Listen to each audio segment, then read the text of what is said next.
Buongiorno cari amici,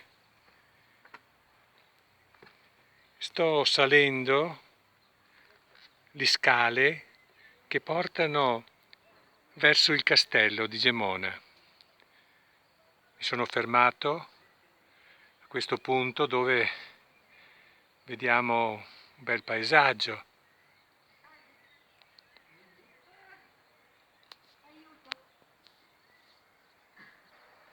E a proposito di paesaggio, ecco il campanile del Duomo di Gemona, con la sua facciata, si vede la parte più alta.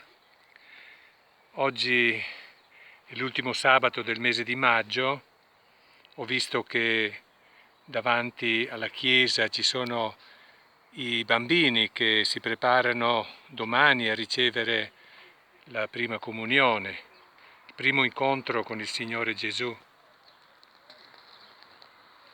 Ecco, vedete sopra la grande montagna, il Glemine, e poi le altre montagne, il Chiampon, il Quarnan. E da qui si vede ancora meglio il Duomo con il suo campanile, le montagne, tutto il paesaggio intorno. Vedete anche questa casa con un bellissimo roseto pieno di rose rosse, molto bello.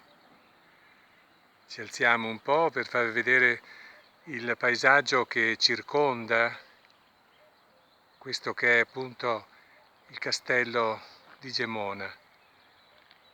Naturalmente eccolo qui, la torre, e vedete però che ci sono ancora dei lavori in corso, quindi piano piano si spera che questi lavori possano arrivare al termine.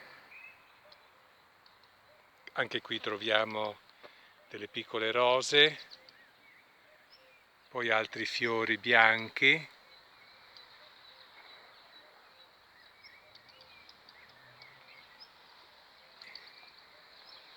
E poi in alto la torre del castello. Ed ecco, la salita è stata un po' faticosa, ma siamo arrivati sopra, la parte più alta. Ecco, concludo qui il nostro piccolo video facendovi vedere tutta la zona di Gemona Bassa.